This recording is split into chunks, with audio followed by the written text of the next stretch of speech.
Olá a todos! Está começando pela TV Assembleia mais um Ponto de Vista. E aqui você já sabe, a gente traz a você que acompanha a programação do Legislativo Estadual as principais novidades do mundo do direito e da política. Já está ao meu lado aqui a minha colega Areta Moritiba, que vai apresentar agora o nosso convidado.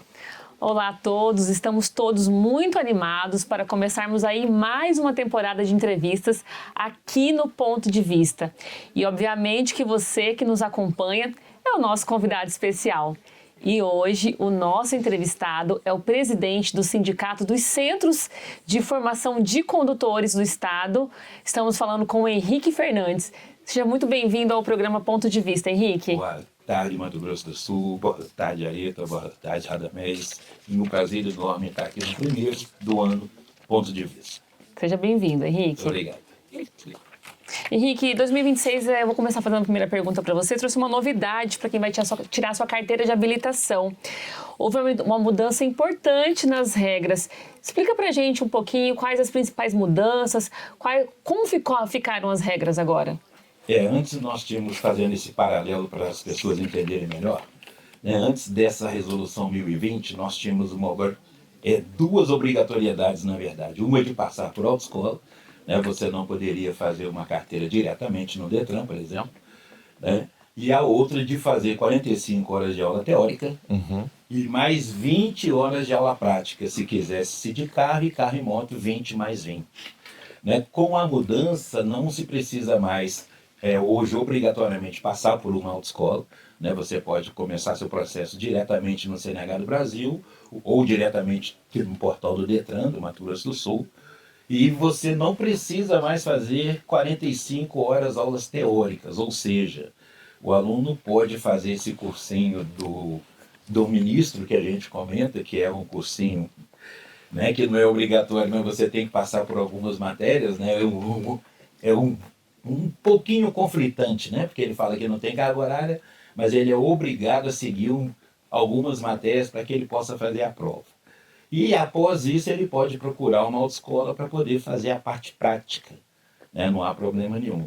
Ele só não é mais obrigado, ele pode procurar um instrutor autônomo ou uma autoescola para que ele possa fazer essa parte prática sem obrigatoriedade de 20 horas aula, hoje somente 2.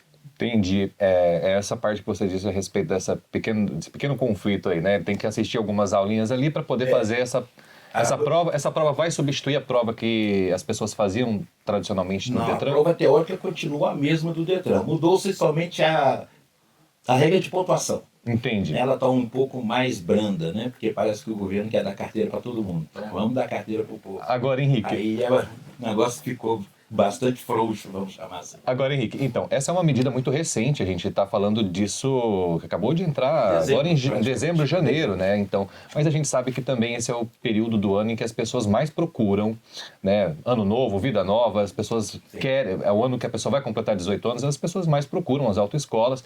Queria saber se nesses 2, 3 meses a gente já pode apresentar um feedback por parte dos clientes, o que vocês têm percebido enquanto mercado sobre essa alteração? As pessoas têm relatado que tipo de impressão para vocês? Na verdade, se criou uma expectativa, inclusive negativa, pelo nosso lado, Porque a gente imaginou o quê? Poxa, vai todo mundo procurar CNH do Brasil. Ninguém vai querer saber de autoescola, foi um pânico geral no Brasil inteiro. Mato Grosso do Sul não foi diferente.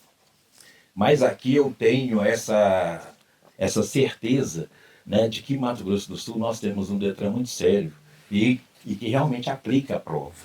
Então, para isso, tem que estar preparado o aluno. Eu falei, gente, calma que nós vivemos de autoescola, nós vamos ensinar do mesmo jeito.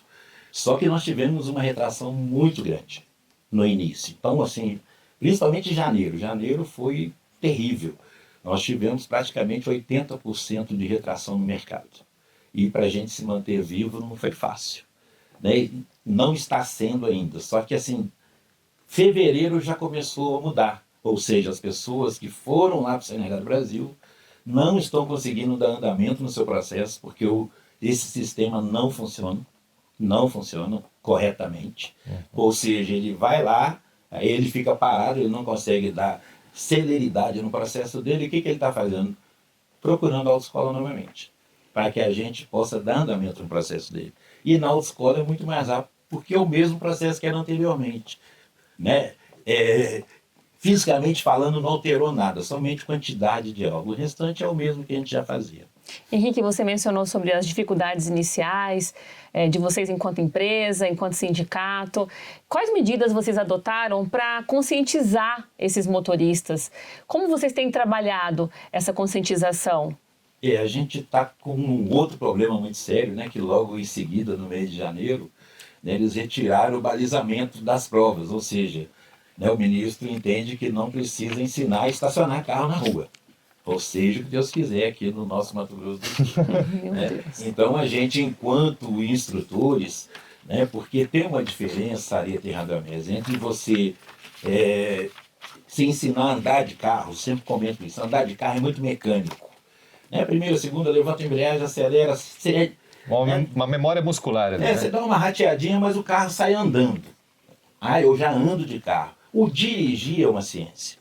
Não é só isso, você precisa cuidar frente, trás, carro ao lado, moto, retrovisor. São muitos elementos que fazem parte do trânsito e isso a autoescola consegue ensinar com muito mais qualidade e seriedade. Porém, a gente encontra esse obstáculo entre a realidade e a parte financeira. Né? Então a pessoa às vezes não quer aprender. Olha, vamos continuar fazendo a baliza para você estacionar. Não é porque na prova não precisa. Né? Para o dia a dia você precisa. Aí, infelizmente, a gente tem ainda um pouco dessa barreira que as pessoas não querem gastar, não querem fazer e, consequentemente, a gente fica um pouco apertado. E, consequência disso, nós tivemos que diminuir a nossa estrutura, né? De pessoal, estrutura física. Por quê? Porque antes se exigia um monte de coisas da autoescola e hoje não se exige mais nada. Ou seja, se eu quiser abrir uma porta na minha casa, eu viro uma autoescola na porta da minha casa. Né? Pela lei que está hoje. Antes não, você tinha que ter uma estrutura, acessibilidade, não sei o que, sala disso, sala daquilo. Então, nós tivemos que nos readequar. Né? Com isso, infelizmente, tivemos que fazer bastante demissões para que a gente consiga equilibrar, esperar o mercado reagir, né? Como está reagindo favoravelmente para voltar, para aí sim a gente conseguir, né, posteriormente, colocar tudo no lugar como era antes, se Deus quiser. Henrique, a gente já vai entrar nas especificidades, né, práticas e teóricas dessa resolução, mas dando seguimento a essa última pergunta da Areta, o mercado já encontrou, já está vislumbrando alguma estratégia para poder contornar essa perda inicial de clientes, esse impacto que você acabou de mencionar, já foram demitidos algumas, escolas chegaram até, você já me relatou, chegaram até fechar. Então, o que as autoescolas têm pensado em estratégia de marketing ou, enfim, para poder contornar esse impacto inicial dessa medida? Hoje o nosso grande papel está sendo mostrar para o cidadão que a gente vai prestar o mesmo serviço para ele pelo mesmo preço que o governo quer. Não há problema nenhum. Não vai ver custo a mais? Não, porque manter aquela formação tradicional. Essa redução que teve para todo mundo, ela atinge também a gente autoescola. Eu não sou obrigado mais a dar aula. Se você não quer, não tem problema nenhum. Né? Te preparo com 2 aulas, ou 3, ou 4, ou 5, você vai lá para o Detran e passa. Ótimo, maravilha. Então, esse valor, né, que a carteira tem é o mesmo. Então, hoje, o que a gente precisa fazer? Conscientizar o cidadão de que ele vai ter um melhor atendimento se ele procurar uma autoescola. Esse custo é o mesmo dele ficar batendo cabeça lá nesse CNH do Brasil que não anda, que não funciona. Né? Não estou falando mal não, tá? Não sou contra nada, acho que tudo está perfeito. Né? Antes era realmente muito burocrático, a gente não precisaria ter tanta coisa como tinha antes, eu concordo. Né? Porém, ele banalizou demais, né? Não poderia também, acho que precisaria ter um equilíbrio. Mas já que tem que ser assim, né, nós temos que nos adaptar. E a autoescola tem esse poder, porque sempre a gente teve que nos readaptar. Né? Vocês lembram do simulador. Né? Agora é obrigatório simulador de direção. Sim. A autoescola foi lá se adaptar, fazer investimento, se virar, colocar o simulador. Aí passou um tempo, não precisa mais de simulador. A gente tira o simulador, então a autoescola é camaleão, não tem problema com a gente. Ô Henrique, falando um pouquinho aí dessas mudanças, agora a gente sabe que o aluno pode utilizar o seu próprio veículo e que não existe mais um limite de tempo para finalizar seu processo, inclusive a segunda chance será gratuita. Dá uma breve explicação para a gente sobre essas mudanças. Quais foram as justificativas para essas mudanças tão latentes? Na verdade, assim, a gente vê como uma flexibilização dessa burocracia que tinha anteriormente, né? Em alguns casos, como eu te disse, acho que foi benéfico, em outros nem tanto, né? Por exemplo, aqui em Mato Grosso do Sul nós temos um problema ainda com a bonificação da segunda prova. Por quê? Porque ela precisa passar pela Assembleia, porque aqui são taxas. E quando o Estado trabalha com taxas, o Detran não pode abrir mão dessa taxa sem passar pela Assembleia. Isso não foi feito ainda. Então, no Mato Grosso do Sul, especificamente aqui, ainda está se pagando o segundo teste. Não tem jeito. Uma coisa importante, que é muito bacana essa pergunta sua, as pessoas misturam essa gratuidade com a autoescola. A autoescola não tem como fazer nada de graça, porque a gente tem o veículo, a gente tem o instrutor e combustível para pagar. O Detran que não pode cobrar. Então, assim, o aluguel do veículo para você ir lá no dia fazer a prova, essa é uma responsabilidade da autoescola que tem que ser paga na autoescola. O reexame é somente para as taxas do Detran. Isso que alterou e muita gente confunde. Isso, infelizmente, causa um transtorno terrível para a gente. E um detalhe na pergunta da Areta, Henrique, o aluno poder usar o próprio carro. Ele vai usar o próprio carro em quais momentos? Durante a formação, durante a prova? Existe uma regulamentação sobre que tipo de carro deve ser? Inclusive, ontem eu estive no Detran, nós estamos discutindo uma portaria para que a gente consiga esclarecer algumas coisas da resolução, né? Porque a resolução ela é muito espaçosa, né? Ela deixa muita coisa no ar. Né? Por exemplo, o veículo particular, para que ele possa dar aula, ele tem que ter uma faixa branca, escrito autoescola, não pode ser o pai e a mãe ensinar, tem que ser um instrutor autônomo dentro do veículo. Então não é que pode pegar o veículo particular e ir lá no Detran fazer, tanto que ninguém fez até hoje, porque não tem uma regulamentação disso, né? A própria resolução, no entendimento do sindicato, não permite.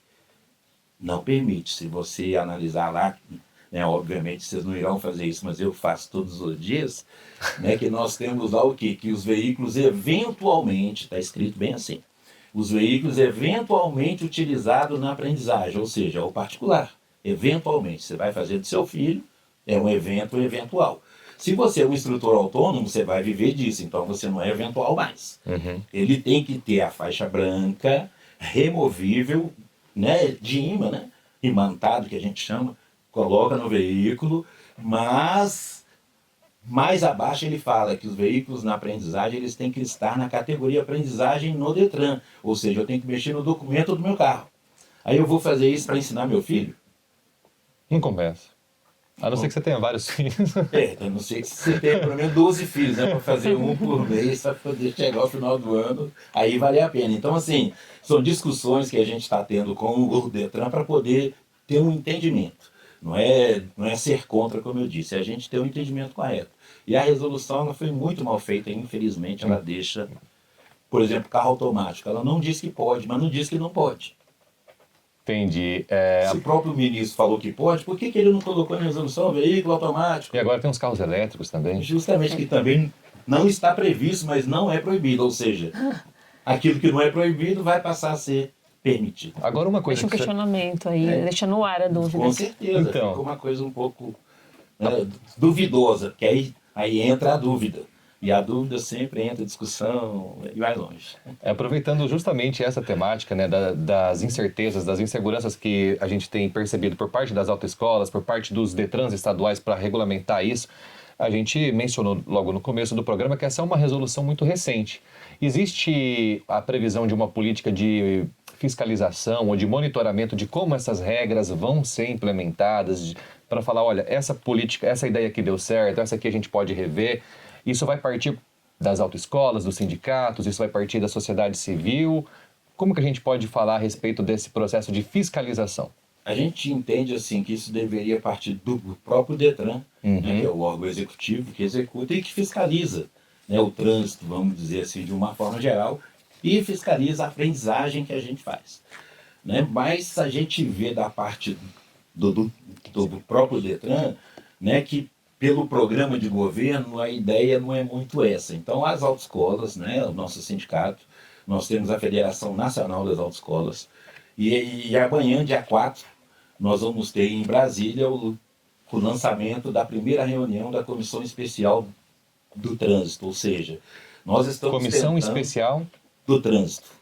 Nós conseguimos criar essa comissão na Câmara Federal, né? Amanhã é a primeira sessão, e nela nós queremos construir junto com a sociedade, com o especialista, com o governo, coisa que eles não fizeram nessa resolução, para que a gente construa uma coisa sólida. Tem muita coisa boa na resolução? Tem, eu falei aqui, não tem nada contra, mas tem muita coisa que ficou muito pejorativa. Então a gente precisa achar o equilíbrio disso. Né? E as autoescolas estamos propondo isso, justamente em Brasília, para que a gente crie uma lei e não fique nas mãos de ministro, porque a qualquer momento eles soltam uma resolução e muda tudo isso, aí todo mundo muda tudo de novo. Então, realmente fazer uma coisa séria, criar, né, um grande programa nacional de aprendizagem. Aí sim nós vamos discutir com especialistas, com políticos, com autoridades, o que a gente pode melhorar. Isso deveria ter sido feito, que a gente entende realmente estava obsoleto. Né? A nossa resolução 789 era de 2020. Então Ou já seja, são poxa, 6 o anos. trânsito muda, tudo mudou, né? A modernidade chegou. Precisava Hoje passar por uma você tem atualização. tecnologia, você tem tanta coisa que você pode utilizar isso a seu bem, né? Então acho que precisava ser revisto, não da maneira como foi feito. E de fato essa discussão por parte das autoescolas, dos instrutores, é muito legítima e necessária, né, Henrique? Com certeza, a gente se preocupa, sabe por quê? Não é usar de utopia, não. A gente vive de trânsito, eu vivo isso há 40 anos, trabalhei no Detran por 10 anos, fui examinador de trânsito, já vivi o lado de lá, e desde praticamente 30 anos para cá eu mexo com autoescola, então eu consigo ter o lado do aluno e o lado do Detran, porque eu consegui viver tudo isso. E a gente que mexe com o trânsito, a gente vê muita gente falar, o trânsito mata, a gente tem que fazer alguma coisa. E aí você vê essa flexibilização do jeito que está sendo feito. Será que esse é o caminho? Dar uma habilitação para uma pessoa? Às vezes que não mata irrita. Vamos só abrir um parênteses aqui. Estressa. Campo Grande está difícil o trânsito. Aqui já é complicado. Estressa. Cada dia mais difícil. Deus. Era uma cidade que tinha um trânsito limpo, não? Era um Sim. trânsito que você não passava. Você poderia atravessar a cidade em 10 minutos. Hoje em dia isso É não existe 40 mais. minutos minimamente. É porque hoje você tem um acesso relativamente fácil a crédito, né? Vamos dizer assim. Aí o próprio ministro, a fala dele não combina com o dia a dia. Porque ele falou lá no início, isso no mês de julho, agosto, nós já começamos a discutir isso do ano passado com ele, né? Ele falou que tinha 20 milhões de pessoas dirigindo sem habilitação na rua. Uhum. Tudo bem. Aí eu pergunto, essa pessoa tem dinheiro para comprar um carro, ela tem dinheiro para comprar uma moto e não tem dinheiro para fazer uma habilitação? Alguma coisa está errada. É cara a habilitação? Né? Nós chegamos em sala de aula, tem gente com iPhone 16 lá, tirando a habilitação. Carro na porta. Então, será que a habilitação é cara? Por quantos anos você vai usar uma habilitação na sua vida se você não fizer nada de errado?